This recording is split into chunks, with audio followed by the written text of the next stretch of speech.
Hello and welcome to episode 18 of Shooting the Breeze, the formal gun podcast of WaltNPA.com. And I am Walt White, here with a show that may or may not wind up being a bit longer than usual. I'm not quite sure what happened this week, but my show notes, which are generally about a page long, they grew to about 3 pages, and I was kind of concerned about not having enough material for this week. So I'm not quite sure where all that stuff came from, but I have a lot to go over. I'm going to do my best to transition smoothly so that we don't get too hung up and run much longer than usual. Ideally, I would like to see this episode cap out at about an hour and 15 minutes tops, but I'm really not quite sure where we're going to land. So let's kind of get out of this little bantering session and get right into the podcast and get rolling with the pre-show talk. Now, the first thing I want to talk about is an update on the Spyderco Native 4. If you've been following along with the podcast over the last few weeks, you know that Cajun Blaze was kind enough to send me a couple of everyday carry knives, and I've been rotating through them. The first knife that I carried was the Spyderco Delica 4. The second knife that I started carrying was the Spyderco Native 4, and I guess there were about 4 or 5 weeks in which I carried the Delica 4 to 5 weeks that I've been carrying the Native 4, and then I'll be rotating off of this knife and onto another 4 to 5 weeks, and then I'll kind of give you updates along the way. But I talked a bit about what I liked about this knife and what I didn't like about it in little mini updates, you know, from week to week, from episode to episode. And I just kind of want to bring it all together and talk, you know, about the knife in general, and then move on or tell you what I'm going to be carrying next. So, first and foremost, what do I think about the Spyderco Native 4? The positive. This thing is absolutely beautiful. It's beautiful to look at. It's beautiful to hold. It just feels right. It's a very elegant, just awesome, beautiful, super cool tool. You know, and the best way to explain it is, it's, do you ever wake up in the middle of the night, it's kind of cold, maybe it's in the summertime, you got the air conditioner cranking, maybe it's kind of spring, you know, you've got all the windows open and you get a chill that comes through, and you wake up and you gotta pee. So you get out of bed and you scamper off to the bathroom. It's cold and you hurry back, and when you jump into the bed, the sheets are cold, so you're kind of fidgeting around. It's uncomfortable, and then finally you hit that warm spot where you were laying, and it just feels right. You know, everything kind of comes together and you just kind of drift off. It's kind of perfection. Well, the Spyderco Native 4 has that same feel to me. It just feels right in my hand.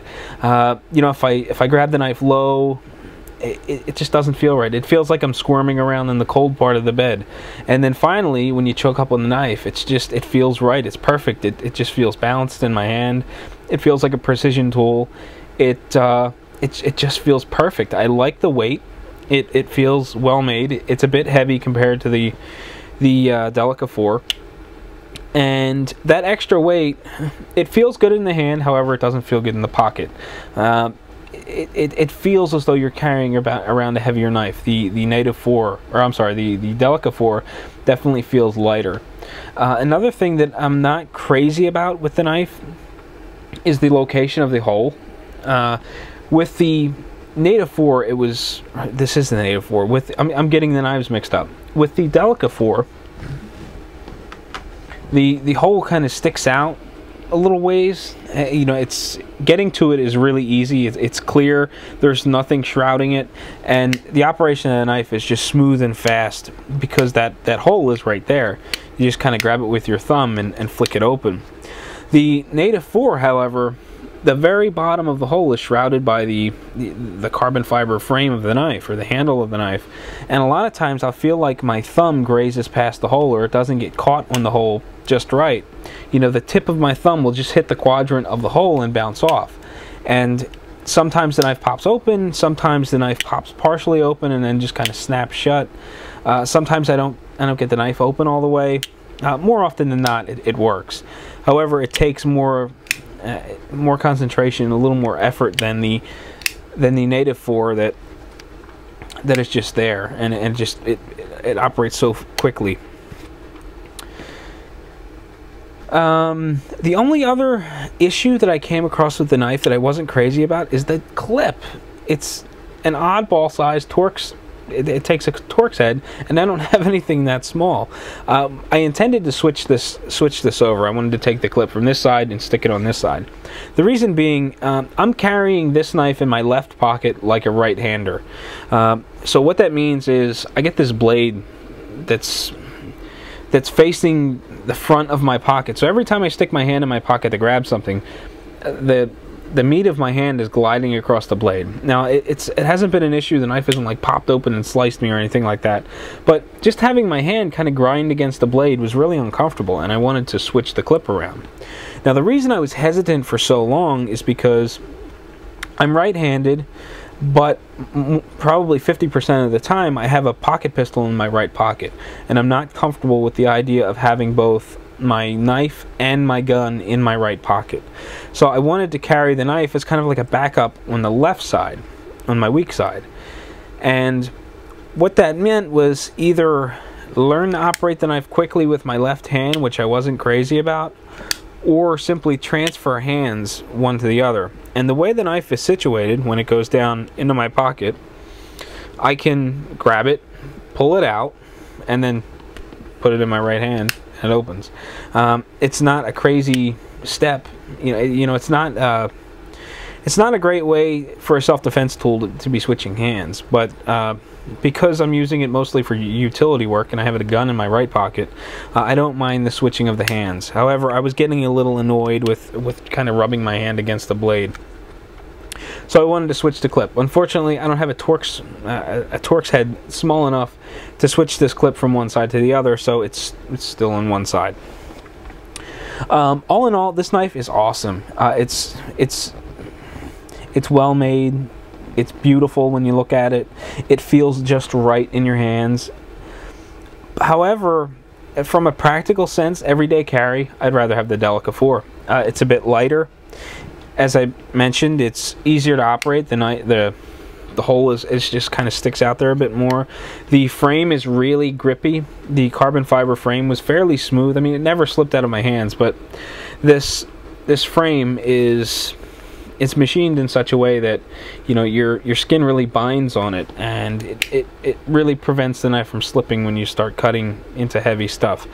So for practical purposes, the Spyderco Delica 4 is my favorite of the bunch for sheer beauty and just having an awesome knife. I think the Native 4 wins the beauty contest hands down. So where does that leave me with my new everyday carry knife? And this one's kind of tough. Cajun Blaze also sent me a buck knife when he sent me the package of 3 knives. And originally I was going to carry this knife first, and then I was going to carry the buck knife first, then I was going to carry the Delica 4, and then I was going to carry the Native 4. However, I got so excited about having the Delica 4 that I started carrying it right away, and just the buck knife wound up being last. And it's going to be a bit of a challenge because I kind of feel like a knife snob now that I've been carrying around these Spyderco knives, and now it's time to carry around the buck knife. Even though I haven't had the Torx wrench to be able to switch around the pocket clip, I see that this knife forces me to carry tip down, where I kind of prefer carrying tip up. I really like the hole in the Spyderco knives, and I got away from using these studs in the blade to open and close them. So it's going to be a bit of a challenge getting used to operating the knife quickly with that little stud. I don't mind the shape of the blade. I kind of like it. It fits my hand fairly well. It's really lightweight. Doesn't feel like there's much at all to this plastic frame. There doesn't appear to be a steel insert or anything in it. But, you know, it's a lightweight knife. It should do the job. You know, it's just kind of one of those knives with no frills. So, kind of play it by ear and see how it goes. It's tough because already the knife is kind of losing. I mean, I haven't carried it at all yet, and I'm already wondering, you know, how much am I going to miss the Spyderco going down to the buck knife? But, you know, I'll give it a fair shake. I'll carry it for 4 or 5 weeks, and I'll report back with you along the way. So now that first little pre-show banter thing is done, and I realize I've been rambling on for about 10 minutes, I'm going to turn the camera off and make sure I don't lose any of this discussion, and then I'll jump right back in with even more stuff that I want to talk about. So sit tight. Well, as I mentioned just a few seconds ago, I have a whole bunch of stuff to talk about before I get into the news. And I probably shouldn't say a whole bunch of stuff. I mean, it's 4 items total, but there are a handful of things that I want to talk about before I get rolling into the news. And since I'm kind of messing around with my cigar, I should probably talk about the cigar-related one first. And that is, earlier this week, I was on Twitter, and I got a mention from Buckhead Cigar. Now, if you've been following along with the podcast, you know that Mike is my preferred cigar retailer. I recommend him every show. He's been a good friend, a good retailer, and I just kind of like talking about his stuff. Well, Mike made mention that I should come down to Atlanta and attend the first Buckhead Cigar open carry dinner. So, I mean, I know this, but maybe you didn't know. But along with Mike being a cigar retailer, my preferred retailer, Mike is also a gun guy. And every now and again we talk back and forth about guns. And I didn't realize that he was into open carry or had any interest in it. So if you're interested in open carry and you live in the Atlanta area, you can get in touch with Mike and actually hang out with some like-minded people that enjoy cigars as well as firearms, and hang out for the open carry dinner. I don't know any specifics about it. All I know is that Mike mentioned that I should come down for it. Chances of me actually making it down to Atlanta in January are really slim. It's not a whole lot of notice. It's only next month, but if you're interested, you can give Mike a call at 404-844-0400. Ask him what the details on the open carry dinner are. If you're familiar with Atlanta, I've never been there. I just kind of know where he's located. Mike is in the Buckhead Mike is in Buckhead Cigars, which happens to be in the Buckhead section of Atlanta. From what I understand, he's next to the Lenox Square Mall, and his store is actually located in the back of Dantana's Bar and Grill. I hope I pronounced that right. But if you're interested in doing cigars and open carrying firearms, get in touch with Mike and get the details for the event.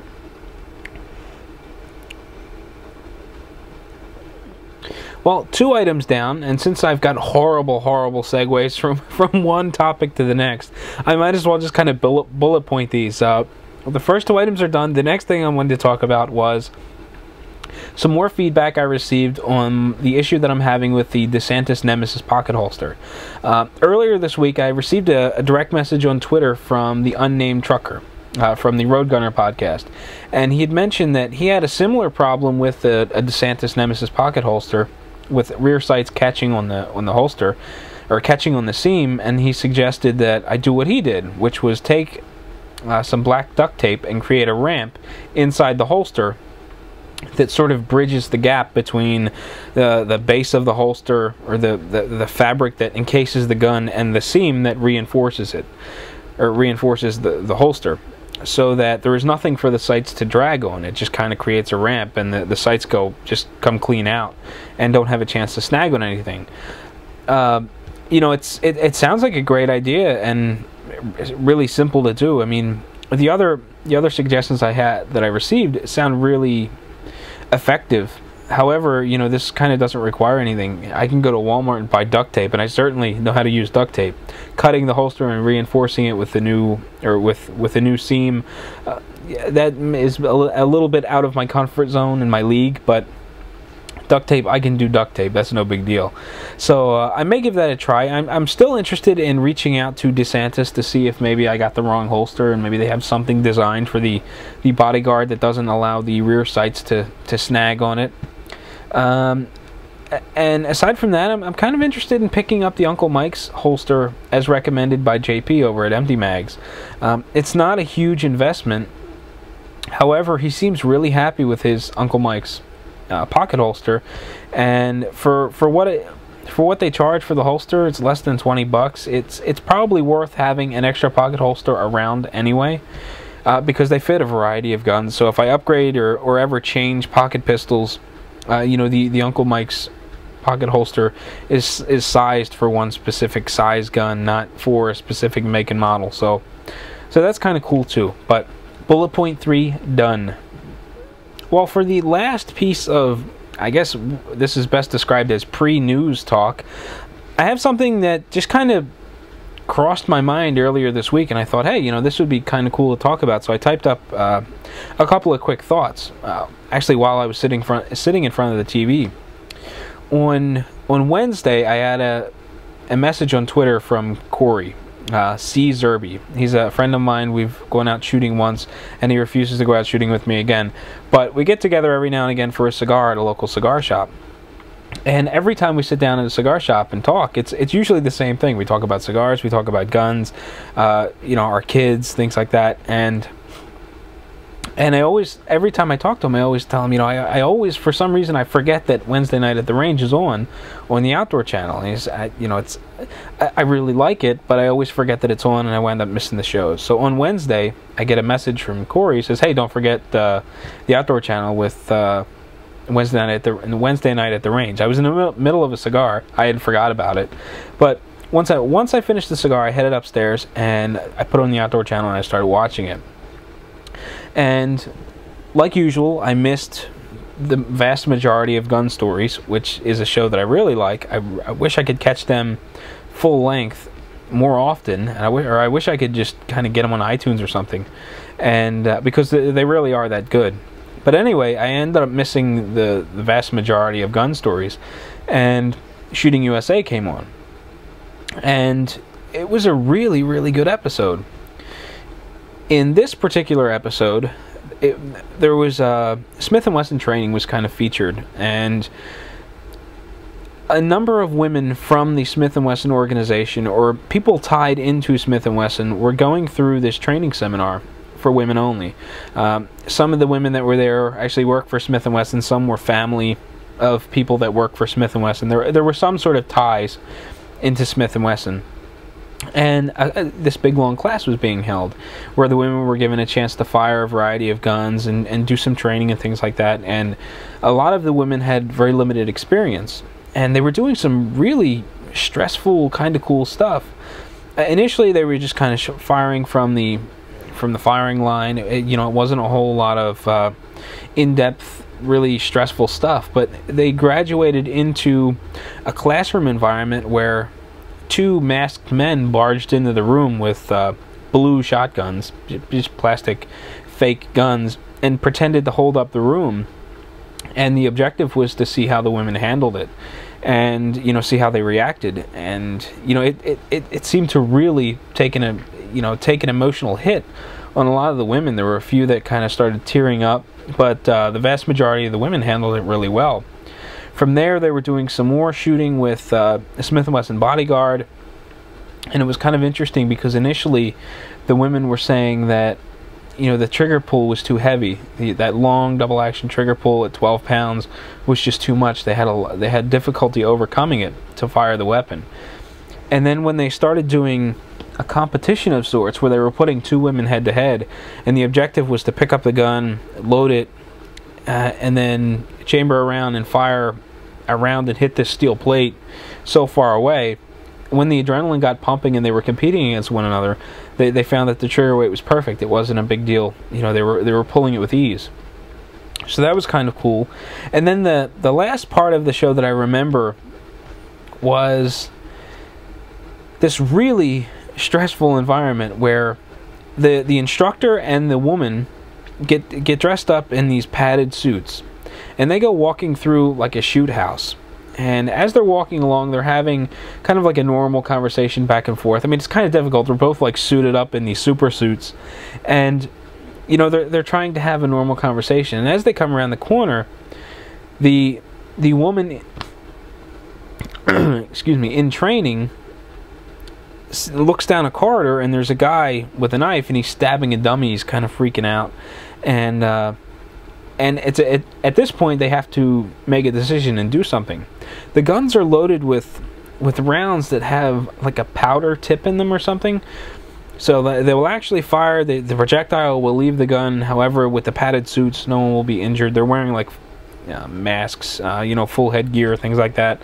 And just watching how some of the different women treated different scenarios was really interesting. There was one woman that kind of charged in, gun drawn, screaming commands, and she did really well of just ordering this guy around. Another woman kind of held back a little bit and there was a lot of walking around by the guy with the knife. He kind of dropped the knife, got up, walked away, and, went back around the corner. This scenario seemed to settle down a little bit, and then he comes back upset, waving his arms around, angry. At that point, she decided to shoot. There was another woman that, as soon as she saw him, she kind of ducked around the corner and was using it as cover. And as the guy gets up, he's kind of aggressive with the knife. And she ends the scenario, fires around at him. And, I thought it was really cool seeing all of this different stuff where the women are being tested and evaluated, and the instructor is seeing how they manage stress and teaching them how to be more aware and be capable with firearms and things like that. And I thought the episode was just really enjoyable. I mean, I'm a big fan of Shooting USA because it follows the shooting sports and things like that. And being really into Shooting USPSA and having an interest in IDPA, I find that show to be most entertaining. Not the most educational, but the most entertaining on the of the Outdoor Channel lineup. And it was actually the show that got me interested in doing USPSA and competitive shooting. So this particular episode was great. If you have the opportunity to watch a rerun or view it online some way that I'm not aware of, I would definitely suggest checking it out because there's some really cool stuff in there. And that is going to close out the last of the 4 bullet points that I had to do, or that I wanted to talk about before we get into the news. And I have no idea how much rambling and babbling I've done at this point, but I know that we need to get into the news. So without any further ado, here is the news. In the first of 3 pieces of news I have for you in this episode, this is kind of short and sweet and kind of interesting, and could make way for much, much bigger things. And this is entitled Lawsuit Challenges Gun Bans in Post Offices. This comes from Opposing Views, and it was published on... I don't know. I don't see the published date. But anyway, I came across this last week, and as I said, it's kind of short and sweet. It says, a federal judge has ruled that a Colorado couple's lawsuit against the U.S. Postal Service's ban on guns in post offices can proceed. Debbie and Tab Boniti sued the Postal Service last year, saying the ban violates their Second Amendment rights. Both have concealed weapons permits and carry their guns wherever they go. However, they don't get mail service at their rural address, so they have to go to the local post office to get their daily mail. Since guns are banned in the post office and its parking lot, they say they are unable to get their mail. In its motion to dismiss the suit, the Postal Service said the United States Supreme Court has said that while people have the right to possess guns, they can also be banned in, quote, sensitive places, unquote. Post offices are such places, the motion argued. Large numbers of people from all walks of life gather on postal property every day. The Postal Service is thus responsible for the protection of its employees and all members of the public who enter the postal property. Besides, the motion said, the couple could easily park their car on the street, leave their guns inside the car, then go into the post offices and get their mail. The judge rejected the arguments and allowed the suit to go forward, much to the delight of their lawyer, who said this could be a landmark case. This is a situation that hasn't been challenged before, where you have members of the general public who want to exercise their right to carry, said attorney James Manley. That's the end of it. That's a short and sweet article, kind of interesting, because, where does it go from here? If you read the comments, which I haven't done in a few days since I initially came across the post, there's some arguments. Well, why do they want to carry guns in the parking lot? Or why do they want to carry guns in the post office? There's no crime in the post office. Typical, why should so-and-so want to exercise their rights? But it's really interesting because if guns are permitted in the post office, and I really wish they would be, it is sincerely a hassle for me to go to the post office. There is no street parking where my post office is. It's just in an awkward place. There really is no place to park other than the parking lot. So, whenever I have to run over to the post office to drop packages off or things like that, or pick something up, I always have to leave the gun at home, and I'm uncomfortable with that. I've grown very comfortable with the thought of whenever I leave my house, when I'm permitted, I have a gun on me. It's good to know that if anything goes down, I have the means to protect myself, and not having that ability to protect myself when I go to the post office is kind of disturbing. I don't like it. So this will be really interesting to see how it plays out and where it goes from here, because I would imagine if this does happen and guns are permitted on post office property, do people push for more? And I totally think that guns should be permitted in the post office. I don't think that it's a sensitive area. But, I probably be criticized for this, but I'm okay with not being able to have a gun in the court, in a court facility. In Pennsylvania here, all I have to do is just go to the security desk. When I enter you walk through the doors, you go up to security and tell them, look, I need a lockbox to check my weapon. Here's my license to carry or whatever I need to turn over so that I can get a lockbox. You lock up my stuff. I'm under the protection of, the court facility while I'm there, and when I'm ready to leave and leave the doors, I get my property back and out I go fully protected. So, I'm okay with court facilities. But, the post office would be so much nicer if I could just carry my gun in there and it wasn't a big deal. But it is breaking the law, so can't, and it's a bit of a hassle. So I'd be really curious to see where this goes and if anything comes of it. I guess it could be struck down as it goes up the ladder, but, it's definitely something to watch. The second piece of news comes from the Seattle Times, and it is entitled, State High Court Asked to Review Gun Ban Case. This was published on Thursday, December 1st, and it goes on to say, the City of Seattle is asking the State Supreme Court to determine whether municipalities can ban people from carrying guns in local parks and community centers where children gather. Seattle instituted its ban in 2009 after 3 people were injured in a shooting at the 2008 Folk Life Festival.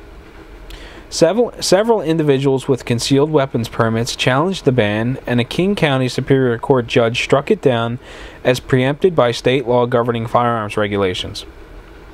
A state appeals court upheld the decision October 31st. In petitioning the High Court to take the case, the city argues the appeals and lower courts got it wrong. Everyone in the state should be alarmed that the state law has been interpreted to ban such reasonable gun restrictions, said City Attorney Pete Holmes. Seattle did not attempt to ban firearms for all city property, just parks and playgrounds frequented by families with children, Holmes said in a written statement. The notion that Seattle can't protect their most vulnerable residents on the city's own property is inimical to the principles of local autonomy. The Bellevue-based Second Amendment Foundation has said it's confident the ban is unlawful. State law forbids cities from adopting their own gun regulations, said Dave Workman, senior editor at Gun Week, a publication owned by the organization. The city insists that state law merely prohibits municipalities from adopting their own criminal laws on firearms. In this case, the city's lawyers say there are no criminal penalties for violating the gun ban, though people who refuse to honor it could be cited for trespassing if they refuse to leave the park. The firm of Orrick, Harrington, and Sutcliffe is representing the city for free. Its lawyers argue that the ban set reasonable conditions for the safe use of its recreational facilities. As the state Supreme Court permitted in a 2006 decision involving a gun show in the city of Sequoiam. The ruling in this case affects the authority of hundreds of the ruling in this case affects the authority of hundreds of county and municipal governments to set conditions for the use of property they own, in order to meet the needs of the wishes of their citizens, they wrote. Last year, a U.S. District Court judge in Seattle ruled that the ban did not run afoul of federal law. Workman said the ban isn't just illegal but ineffective. Anyone intent on shooting someone in the park won't be deterred by police banning firearms, he argued. It's not going to prevent some gangbanger or rapist or other kind of criminal from harming someone else in the park, and it's never been clear why people who propose such bans think that it will, he said. You're going after the wrong people. So, kind of interesting. It sounds like Seattle is kind of similar to Pennsylvania, where the state sets the laws and local municipalities, townships, cities, and things like that can't supersede the state, so it's kind of trickle down. And as far as I'm concerned, this thing is kind of strange. I mean, you want this law passed where you can't have guns in city parks where children play. I can understand why people get upset at this thought. But there's no repercussions. So if I have a license to carry firearms in Seattle, I'm in a park, children are playing, I'm with my daughter, she's running around on the swing set. For whatever reason, my shirt rides up, my gun is visible. Oh no, alarm bells sound, killer daddy is here with his gun and he's going to hurt the children. The police come. They can't charge me with anything. All they can do is ask me to leave the park, otherwise I get charged with trespassing. That just doesn't make any sense. What do you accomplish other than telling people that guns are bad and you're not going to... there are no repercussions. I don't understand the whole purpose of this whole law. And really, I don't understand the purpose of banning guns where children are. I mean, I would feel more comfortable taking my daughter to a park, having a gun on me, than not. I mean, bad things happen to good people all the time. Doesn't matter where you're at. You can be hurt and maimed or mugged in a church, in a playground. I've seen some freaky, crazy stuff in local playgrounds. I don't feel comfortable just letting my daughter run around without me being there. She's 16 months old, so I wouldn't let her run around without me anyway. But, it would make me uncomfortable with the thought of, my 10-year-old daughter going to hang up at the park by herself. I've just seen some shady, uncomfortable things in parks. And even when I was younger, we used to do all kinds of stupid stuff in parks. I mean, never hurt anyone, but that's kind of beside the point. Just because it's a park and there are children present doesn't mean that all of the danger goes away. This whole thing just doesn't make any sense to me, and I'm beginning to babble. So news item 2 complete. News item number 3 comes from newschannel5.com and is entitled "No Charges Against Store Owner Who Shot, Killed Robber." This article was published on December 1st, and it includes some video that I'm going to try to embed into the show notes if you're interested in watching it. But it goes on to say, Nashville, Tennessee. Police said that no charges have been placed in a fatal shooting in South Nashville, where a store owner shot and killed a man who allegedly tried to rob him. It happened around midnight at the Quick Tobacco Market on Millwood Drive and Murfreesboro Pike. Police said the store owner, I can't pronounce his first name because, quite frankly, I don't know how. There's no vowels. It's just S.M. Mazahir Hamadani, 59, told them that a man barged into the store, jumped over the counter, and pulled out a knife. The store owner pulled out a gun, and he shot the man in the chest. The 25-year-old suspect, William D. England, was taken to Vanderbilt University Medical Center, where he died. The market owner told police that he had been robbed before, and that is why he had a gun. There were no witnesses, and the surveillance system was not operational. Police said that after the shooting, Hamadani telephoned 911 and rendered aid to England prior to the arrival of paramedics. Officials interviewed Hamadani, but said no charges will be filed since he acted in self-defense. Open and shut kind of a news article. There's really nothing to say here. Bad guy tries to rob good guy. Good guy is just trying to make a living running his store. Feels endangered. Pulls out a gun, shoots bad guy. Bad guy dies. Good guy tried to do, the right thing. Tried to give aid to bad guy as he was laying there dying on the floor. And, he wasn't able to help. Police came, guy dies. End of story. With the news complete, it is now time for featured content. Now, basically, all I do is look through Google Reader, the variety of subscriptions that I have, and I just pick out stuff that I think is kind of cool, and I talk about them. And the objective here is not to read you word for word what the post says or tell you too much about it, but give you just enough information where you want to go and check it out for yourself. So the first piece of featured content that I have comes from AmmoLand, and it is entitled Doug Koenig Teaches Speed Loading. It's a 6-minute video where Doug Koenig goes through some of his practice routine to get faster at reloading. And this is something that I've been struggling with a lot. When I'm around the house and I do some dry fire practice, I don't do nearly as much as I should, but when I do dry fire practice up in the house, I find that it takes a lot to get me in the habit of reloading up in front of my face. And it's important to be able to reload up kind of in your natural field of view so that you can reload quickly and still have eyes on the target, or see, in your peripheral vision, either you see the target or you see the magwell when you're inserting the magazine.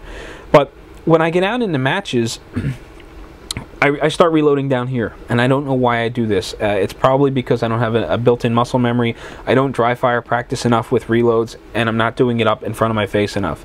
So after watching the video with Doug Koenig, it's funny when I talk about these people, these professional shooters and stuff, I just kind of use their first name in passing like I know them. I don't know any of these people, but I don't know, I feel friendly, or just saying, hey, this guy Doug here. But Doug Koenig, he talks about the benefits of reloading higher. So in the last couple of days, I've been doing more dry fire drills in my house, and in the video, Doug mentions that, there I go again, Doug mentions that, he'll be sitting in front of the TV and he'll just go through the motions, practice reloading high and things like that. And I decided I was going to do the same thing. I was just kind of sitting down here having a cigar one day, and I was watching Star Trek The Next Generation on my laptop. I thought, I'll just I'll push the laptop out of the way, I'll continue to watch it, and I'll get my M&P, and I'll practice just speed loading. And that's what I did. Eventually, it didn't take long for my arms to get tired doing everything up in front of me and stuff, but it really started to pay off. By the third day that I was doing this, I mean, I'm not doing it a lot. We're talking like maybe 5 minutes a session, 5 minutes one day, 5 minutes the next day. By the third day, I was able to keep my focus on something in front of me that I would assume would be the target, or actually I kept my focus on what would be the front sight. So as I bring the gun in, I keep focus on where the front sight would be, and I'm just kind of viewing peripheral vision, everything else. Dump the mag and load a new one in, keeping focus on where the front sight would be, and then press back out. And then I don't need to shift focus, it's there. And in doing that, I found that I don't fumble with the magazine as much. It feels more natural now. I mean, it still takes some practice because my arms get tired doing everything out in front of me like that for several minutes at a time. But I found that it doesn't really matter whether I focus on the front sight or I focus on the magwell. I botch the reloads. I botch the same number of reloads regardless. So sometimes the feed lip with the magazine will get caught on the magwell. Sometimes it'll happen when I'm staring at the magwell. Sometimes it'll happen when I'm not really focusing on the magwell at all. So it is to my benefit to keep my eyes focused where the front sight would be. Because if I'm going to fumble it a little bit, I'd rather fumble it while I'm not focused directly on the magwell to shave that little bit of time off. So the video was really beneficial. It was pretty cool. Doug talks about doing some drills with a plate rack. Unfortunately, I don't have access to a plate rack, but the same drill can be done with paper. You just don't get that instant feedback. But it was a really cool video. I would most definitely check it out if you're into competitive shooting and you want to speed up your reloads. So head on over to AmmoLand and check out Doug Koenig on teaching speed drills, or teaching speed reloading. Featured content piece number 2 comes from Fill Your Hands, and it is entitled Got It on Camera. Now, this is really interesting because he and I have a very similar outlook on using cameras to benefit your shooting. And it feels really strange referring to him by his handle because I don't know his first name. But Fill Your Hands is on a quest for getting C-Class in USPSA. I'm not quite sure what my classification is. I'm still waiting on scores to be posted, and it's driving me absolutely crazy. I'm really crossing my fingers that I get classified C, in which case I'll be on a quest for B class. Wherever I classify, all of next season is going to be dedicated to shooting the next class above and earning that next classification. And at Fill Your Hands, he's doing more or less the same thing. He's shooting to become C class, and he goes on to say that while at a USPSA match, he recorded himself shooting all the stages, and then when he got home, he was using some editing software to slow down and look at snapshots of the footage, so he could analyze his draw, how he's pressing the gun out, things like that, and he's using it to analyze his technique and see where he needs work. And I've always been a big advocate of using video cameras for training purposes.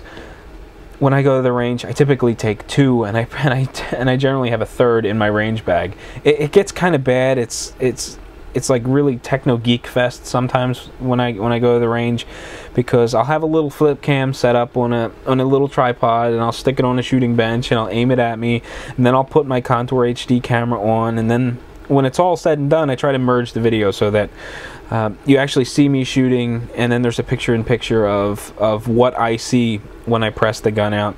And I use that to improve my shooting and analyze what I'm doing. And when I do the USPSA matches, I'm using just the head cam. Next season, I'm probably going to incorporate in the flip cam as well. I'll get a friend of mine to chase me around with the camera. But at this point in time, I'm not getting like a third-person look at what's going on. The camera is mounted to my head and it sees forward. But even so, I'm able to see how I address stages. I can see if I'm fumbling with my hands, if I'm not doing something right. It's really apparent because the camera's right there. So I find it to be an invaluable training aid, and it's been fantastic. And I'm using it much the same way that Fill Your Hands is. And it's a really interesting post on how he's breaking down his shooting via the video footage of this match. So it's pretty interesting. Head over to Fill Your Hands and check out the Got It on Camera post. The third and final piece of featured content that I have for you this episode is actually a YouTube video that I came across on the PAFOA forum, which is the Pennsylvania Firearm Owners Association forum. And I wasn't able to watch it until just a little bit ago. I found the link at work, although I wasn't able to listen to it at work, so I saved it and viewed it probably 2 hours ago. And it was really interesting. It is entitled When Seconds Count. And it's a police officer doing a bit of a podcast, and there's maybe 6 minutes of him talking to the camera, explaining that citizens need to be prepared to defend themselves. While his job is to protect the people, he can't be everywhere at once. And he explains that in his coverage area, there is only one officer for every so large of a spot. So if he's on a hot call and there's another officer that needs assistance, the time that it could take between when you contact 911 until he gets there, on a really good day could be 3 or 4 minutes. On a really bad day, if there's something else going on, it could be upwards of 15 minutes before the police officer, gets to the situation. And he explains that a lot of really bad things can happen in that short time frame. Even that 3 or 4 minute response time, a lot could happen. And he explains that most times when he gets to the place of the call, the bad guy is already gone, the damage is already done, and it's time to clean up. And he explains that as a responsible individual, you should be prepared to protect yourself. And you should carry if you're capable of doing so. And I thought it was a really interesting video with a cop that is kind of giving you straight talk.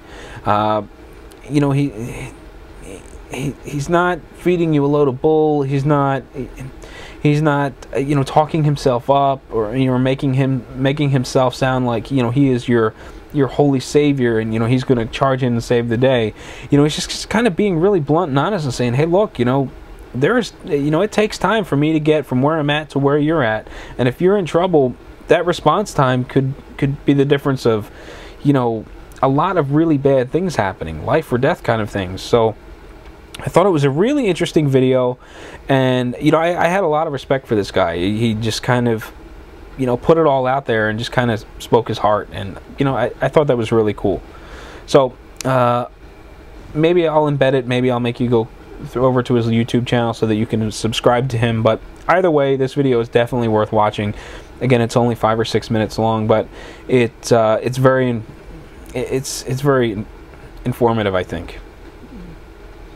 Well, it is time for one of my favorite parts of the podcast, and that is the cigar and drink pairing. The reason it's one of my favorites is because it allows me to combine, two of my passions, firearms being one, cigars being the other, and we just kind of scoot beverages in there with it. So for the cigar and drink pairing this time around, I have a kind of special cigar and a run-of-the-mill coffee. Last week I had mentioned that my wife went out and bought these Dunkin' Donuts original K-Cup blends, and she bought a small box. We ended up going through it, and while she was at Sam's doing some shopping, she decided to pick up another 80-count box of coffee. So I have just a ton of the same coffee that I really don't want to do week after week after week after week after week, but we'll kind of play it by ear. She bought Folgers Gourmet Medium Roast. The coffee tastes a little dingy. It's not as bold and flavorful as the Dunkin' Donuts. It felt like I was taking a step backwards with the Folgers. I mean, it's not terrible coffee. It's definitely better than the powdered stuff, or the powdered stuff. The pre-ground supermarket big tubs of Folgers. I don't like that stuff. I don't like the Maxwell House. The stuff you pick up off the grocery store shelves tastes like dingy and dirty and just cheap. While this still has that sort of dingy dirtiness to it, it doesn't taste as bad as the stuff you pick up off the grocery store shelves. I guess it's the gourmet part of the coffee, but it's going fairly well with the cigar. And I was going to do a liquor or a beer or something with this cigar. However, I really like Maduros and coffee, and that's what I've got for you. So the cigar is actually, I was going to say the coffee is, I'm drinking it black. It's got some richness to it, and it's working well with the Maduro flavors of the cigar. The cigar is something that I wasn't going to do. I was initially planning on doing the Fuente Opus X.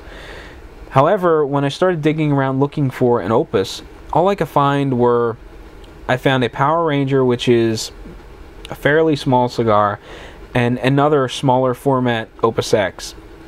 And because of the way that I do these podcasts, I probably would have had to smoke both cigars to get through the entire episode. So what I did was I changed up gears a little bit. I went looking for another high-end Fuente product. And what I found was a Fuente Añejo. Now, what makes this cigar special, it is one of the limited production cigars that come out of Fuente. They're released twice a year around Christmas and Father's Day. So this is kind of the time of year to go out and look for them if you're interested in trying the Añejo. Unfortunately, the rare Fuentes are probably the most gouged cigar ever. Normally, the MSRP on these things, I think, range from about $9 to $14 or $15. However, the average price, if you walk into a cigar shop and find them, a lot of guys really ramp up the price. You'll see these anywhere from like $20 up to $30. And if you're in Vegas, you're paying a whole lot more than that. But that's different. So, my suggestion would be to keep your eyes peeled and see if you can find these for MSRP. Most times you'll walk into a cigar shop and they'll have a box or two sitting on the counter and they'll say limit 2. And, you know, just try to find them for MSRP. You don't want to be paying an arm and a leg for them. I mean, they're good cigars, however, they're not $25 good cigars. This is a Maduro cigar. It has, you know, the classic Maduro flavors. It's really rich. It's much different from the other Maduro offerings that Fuente has. It's richer, it's creamier, it just tastes like an upgraded cigar, and that's one of the reasons I like it. It's nice and creamy. It has a woody flavor, a little bit of a nutty flavor. It's medium bodied, coats the palate well. They smoke fairly well. However, this one was a bit problematic. This thing was so packed with tobacco and so hard that I could probably use it as a billy club and break skin, and actually draw blood. It is just tremendously hard. And fortunately, the wrapper on these is kind of pliable, because I was really squeezing and biting and mashing this thing to try to move the tobacco around. And fortunately, I was able to get the tobacco loosened up, and now I'm getting a decent draw out of it. Initially, it was like rock hard, like there was some kind of resin mixed in with the cigar. It was just incredibly hard. But it's smoking well at this point. If you can get them for MSRP, I think they're a great cigar. I would not go running out and paying double MSRP for them. I don't think they're that good. There are a lot of other things on the market that are better, I think, for that money. So, the cigar and drink pairing, again, the Fuente Añejo and Folgers Gourmet Medium Roast. I did get in touch with Buckhead Cigar. However, it was when I was planning on doing the Opus. And Mike was telling me that he was planning on having Opus this week. and if this podcast goes out on Tuesday, Mike will probably have it either by the time you see this or by midweek, later on the week, Wednesday, Thursday-ish. And I would imagine if Mike is getting Opus, he is also getting the Añejo. So if you're interested in trying them, I would pick up the phone and get in touch with Mike over at Buckhead Cigar. Again, his phone number is 404-844-0400. You can also see what he has on sale if you're interested in other things at AskTheCigarGuys.com. If you just want to shoot him a message on Twitter to ask him about prices or something like that, you can do that at BuckheadCigar.com. And as I said earlier on the podcast, Mike is my preferred cigar retailer, and he's just a good guy overall. He's also a gun guy, so you'll not only will you be supporting my preferred cigar retailer, you'll also be supporting a gun guy. So that is the cigar and drink pairing of the episode. We're coming down the home stretch, and it is time for the featured discussion topic of the episode. Now, I think we're pushing about 50 minutes at this point, so I don't want to ramble on too much, but I can't promise anything. The topic that I've selected, I guess I can get kind of gabby with this, but I was struggling to come up with an idea to use on the podcast. I didn't know what I wanted to talk about, because this is kind of off the cuff. I'm shooting from the hip here. You know, there is no scripted notes, or I'm not following bullet points or anything like that. Usually I just pick a topic and I just kind of speak my mind, and it makes it difficult to pick something that I think I have enough substance on to fill, you know, whether it's the last 10 minutes or 15 minutes of the show. And I was really struggling on what I wanted to talk about. Well, this weekend we were spending some time with my in-laws, and like usual around this time of year, my in-laws asked me to come up with a Christmas list. That same Christmas list gets distributed throughout the family, and we all do it so that we know what to buy one another. And generally, I really struggle with these things because, you know, with such a large family to buy for, my wife and I are on a budget. We're allotting so much money for all the nieces and nephews, siblings, parents. Just it's a lot of Christmas gifts to buy. So when it's my turn to make a list, I try to keep the list pruned down to items that really aren't that expensive. I mean, I'd much rather get something relatively inexpensive for Christmas and be able to buy a bunch of stuff for my nieces and nephews and things like that. So it just kind of makes me feel better knowing that I'm not putting a strain on anyone. So my Christmas lists are generally inexpensive items, and a lot of times it's consisted of a couple of things.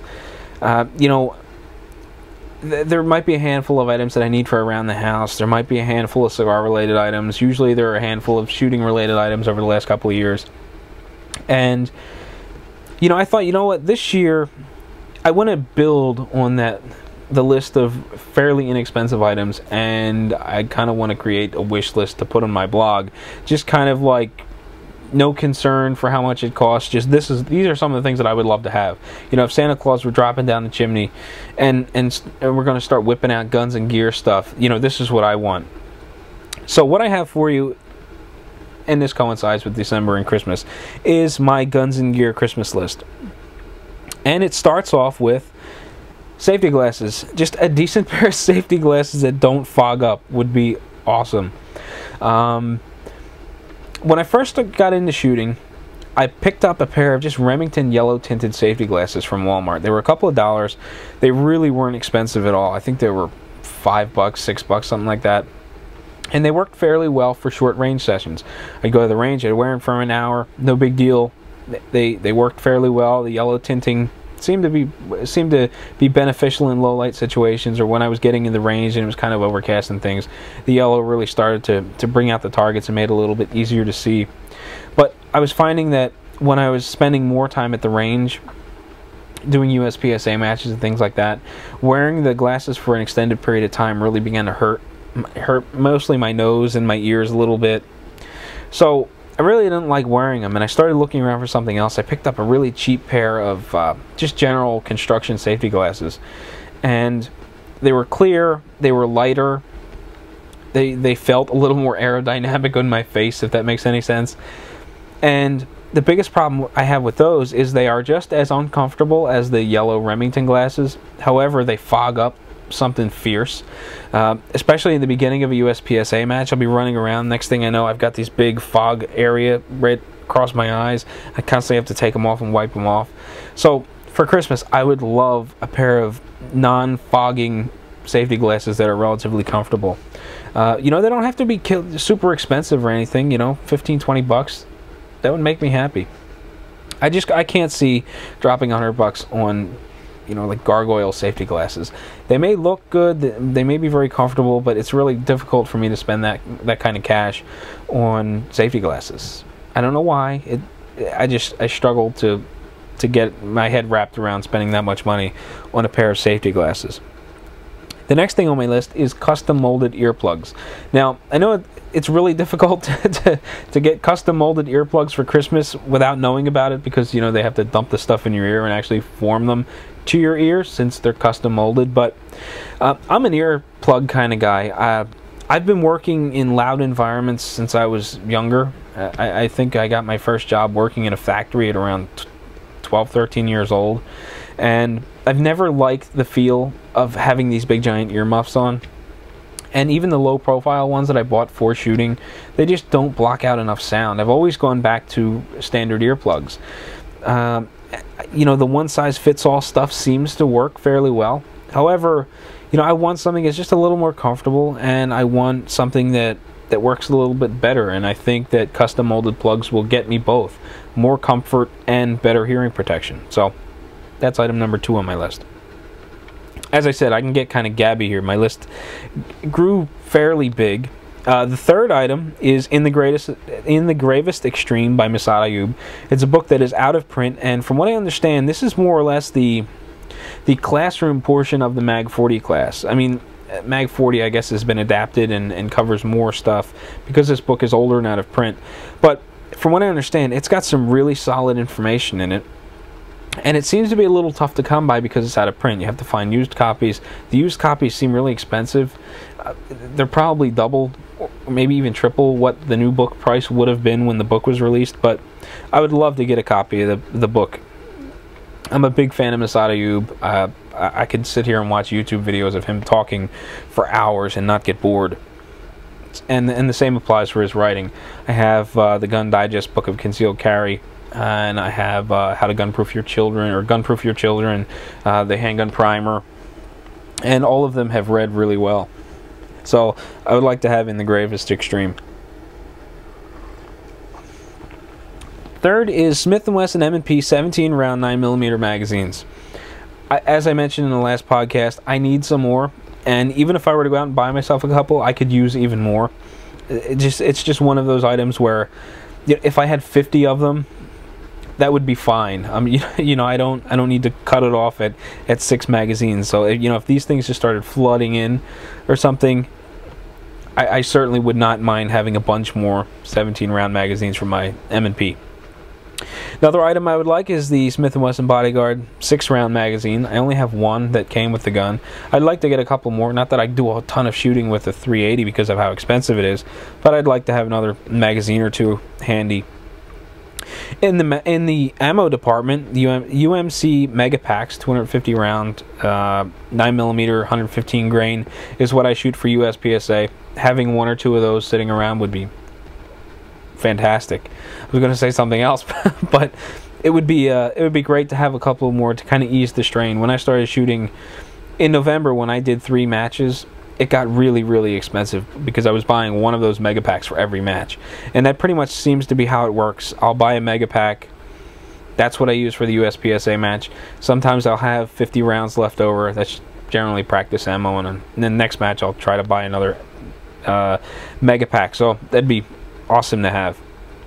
I'd like some sort of tactical flashlight. I've been looking around at different solutions for just carrying around a small pocket flashlight on my person, whether it clips on my belt or rides in my pocket, much like my everyday carry knife. I would like to have a flashlight. I don't currently have anything that I carry around. Surefire lights seem really expensive.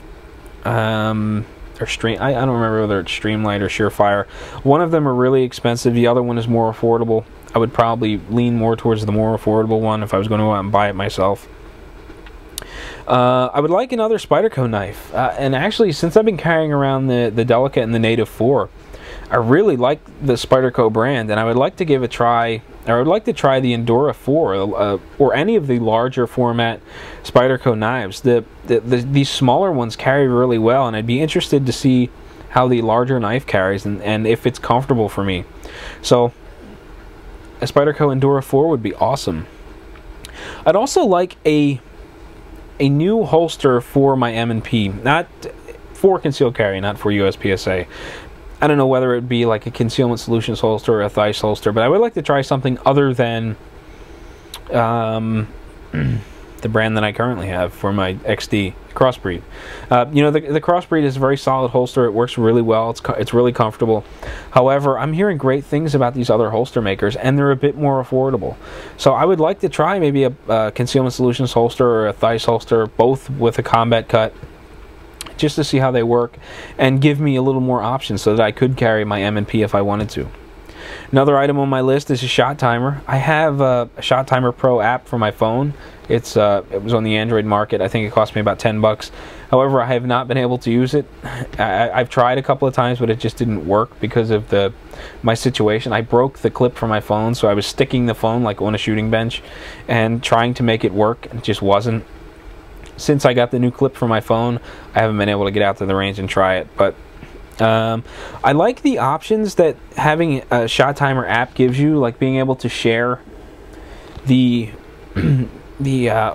times and things like that. Not so much like share them on Twitter, but export them to Dropbox or email them so that I have excuse me, a log of how my range session went and my times and things like that, and I weren't looking at a shot timer and writing stuff down in a notebook.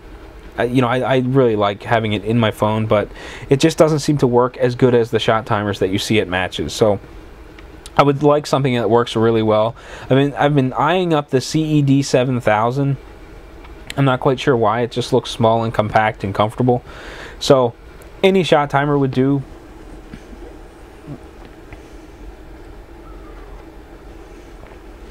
One of the more expensive items on my list is the Hornady Lock and Load single stage press kit. I really want to get into reloading this winter, and I'm probably actually going to buy this single stage kit myself. I've been just going through some stuff and clearing out old hobbies and selling them off so that I can make money for new hobbies. So I sold a couple of things, and I've got some cash set aside. I'm probably going to go out excuse me, and just buy the kit for myself. But if I don't buy it by Christmas time, if Santa rolls down the chimney, you know, shiny red press would be awesome. Lee four-piece set of carbide dies to go along with that shiny new press would be awesome.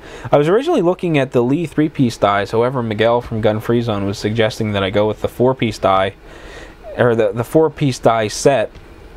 And from everything that I'm reading, people are saying that having that 4th die is really beneficial. So they say that you don't always need it for 9mm. However, it is great to have that factory crimp die. Another really expensive item on my list is the Smith & Wesson M&P 22. It's just, I don't know. It's a really economic shooting pistol, shooting bulk 22 ammo, and it's got the ergonomics of my M&P. So being able to have something that I could shoot for less money would be great to practice the fundamentals on. I've been really eyeing them up. I want one. I just can't afford to run out and buy one. The most expensive item on my list, and the last item on my list, is a Smith & Wesson M&P in 9mm, the Julie Golub edition. Now, I've been kind of toying around with the idea of getting a backup pistol. I mean, I really don't have the money to go out and run out and buy a pistol, another one, but I would like to have a backup pistol just in case something breaks at a match, and having two would make me feel much better. And the reason for the Julie Golub edition is because it's got upgraded sights, and I think the trigger has been worked over or something. There's something different about the trigger. Excuse me. And even though I'd be happy with a matching M&P like I have, since it's a Christmas list and it's more or less a wish list, I'm going for the more expensive model just because.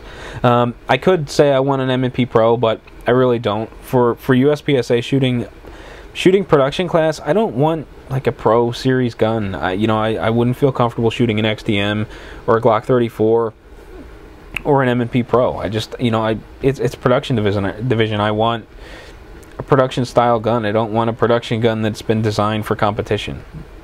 I don't know, maybe it puts me at a disadvantage at a match and things like that, but I want to be shooting something that you would carry.